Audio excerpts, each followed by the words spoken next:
दोस्तों, सबसे पहले सब्सक्राइब करें, नोटिफिकेशन बेल दबाएं और सबसे पहले वाली ऑप्शन ऑल करें, जिससे हमारी आने वाली नई वीडियो की नोटिफिकेशन आपको फ़ौरन मिल जाएगी। जय श्री राम भक्तों।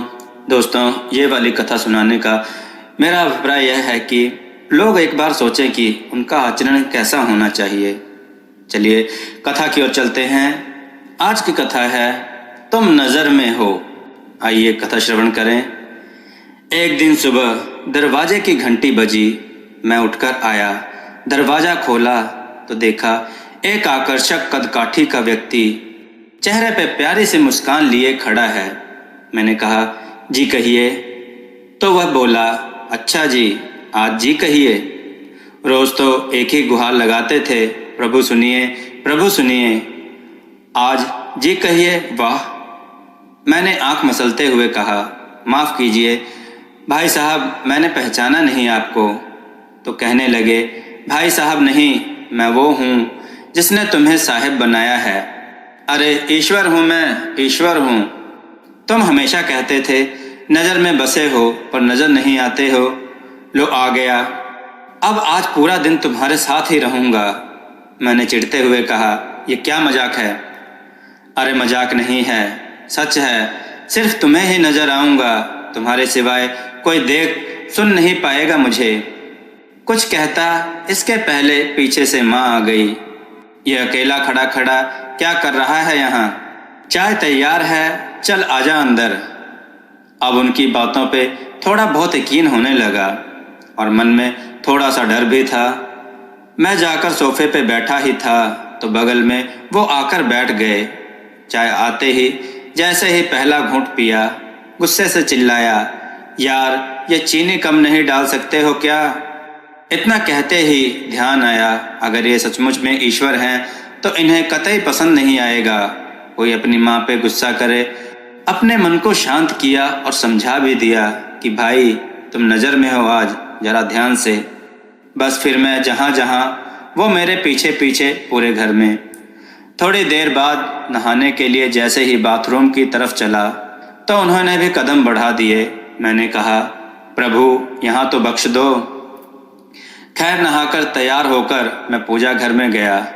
यकीनन पहली बार तन्मयता से प्रभु को रिझाया, क्योंकि आज अपनी ईमानदारी जो साबित करनी थी। फिर ऑफिस के लिए घर से निकला, अपनी कार में बैठा तो देखा बगल वाली सीट पे महाशय पहले ही बैठे हुए हैं। सफ़र शुरू हुआ तभी एक फ़ोन आया और फ़ोन उठाने ही वाला था कि ध्यान आया, तुम नज़र में हो।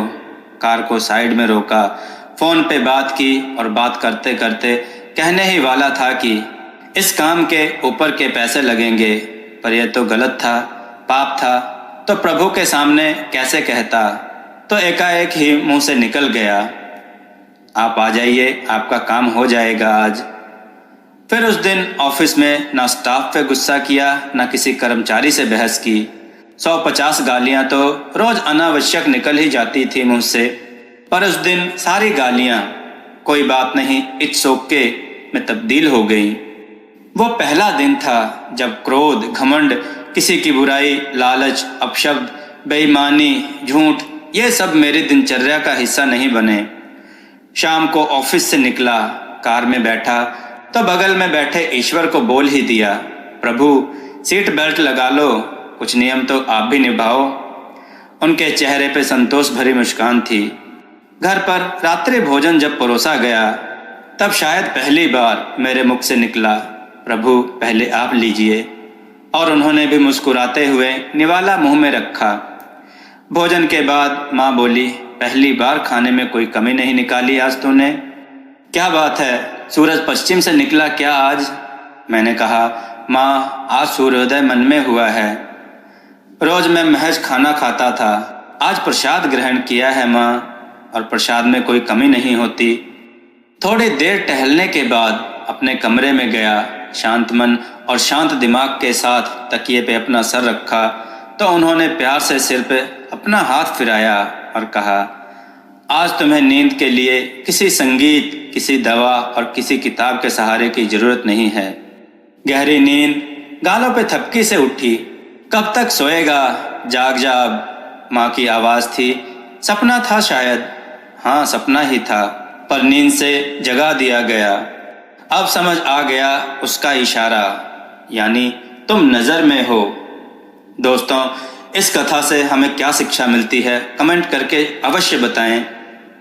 दोस्तों, हमारी कथाओं को शेयर जरूर करें जिससे लोगों को अच्छा ज्ञान प्राप्त हो, और लाइक भी जरूर करें। जय श्री राम भक्तों।